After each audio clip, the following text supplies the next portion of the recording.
છે. અને શિયાળાની સૌથી એક વિશેષ વાત હોય તો તે છે વિવિધ પ્રકારની વાનગીઓ અને વિવિધ પ્રકારના શાકભાજી. હા, શિયાળાની અંદર હર એક પ્રકારના લીલા શાકભાજી તમને મળી આવે. આ બધા શાકભાજીઓમાં વટાણા મારું પ્રિય શાકભાજી છે. તો આજે હું તમારા માટે એકદમ સરળ, ટેસ્ટફુલ અને બહુ ઓછા સમયમાં થઈ જાય તેવી હું એક રેસીપી લઈને આવ્યો છું, વટાણા બટાકાની રેસીપી.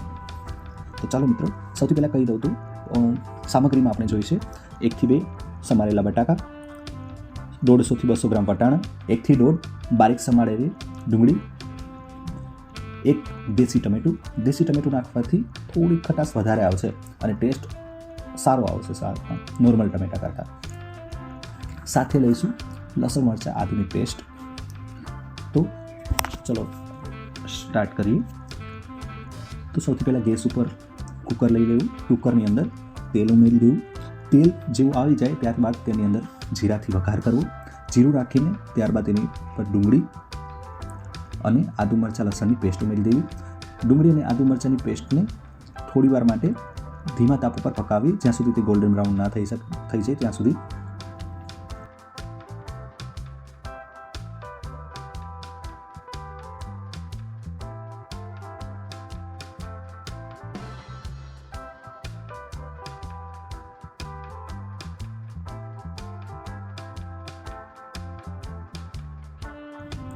જેવી ડુંગળી ગોલ્ડન બ્રાઉન થઈ જાય ત્યારબાદ તેની અંદર બટાકા અને વટાણા ઉમેરી દેવા.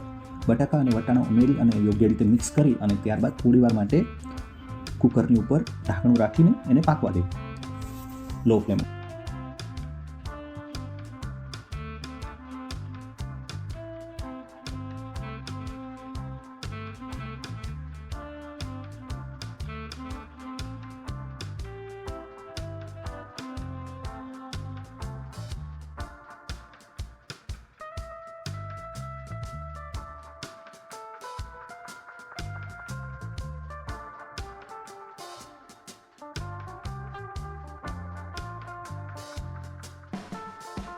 ત્યારબાદ તેની અંદર મસાલા ઉમેરી દેવા.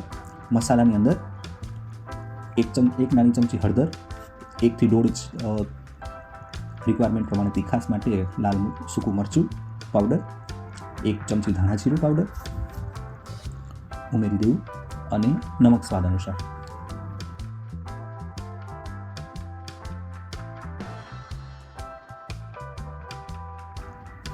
ત્યારબાદ તેની અંદર બારીક સમારેલા ટમેટા ઉમેરી દેવા.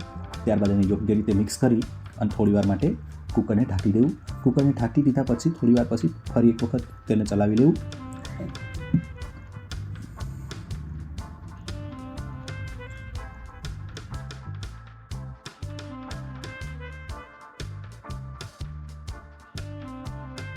હવે તેની અંદર થોડો ગરમ મસાલો ઉમેરી દેવું. ત્યારબાદ તેને થોડું મિક્સ કરી દેવું અને ફરી વખત તેને ઢાંકીને પકવવા માટે મૂકી દેવું. ત્યારબાદ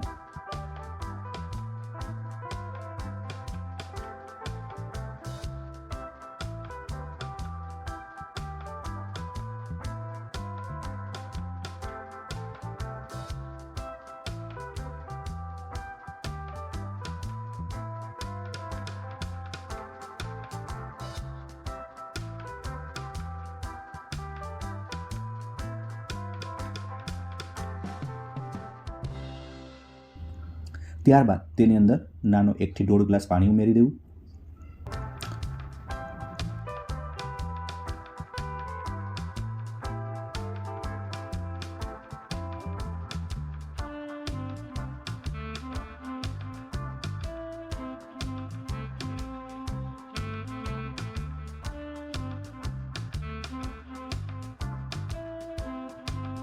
પાણી ઉમેર્યા બાદ કુકર બંધ કરી અને જ્યાં સુધી 2 સીટી ના થાય ત્યાં સુધી તે પાકવા દેવું.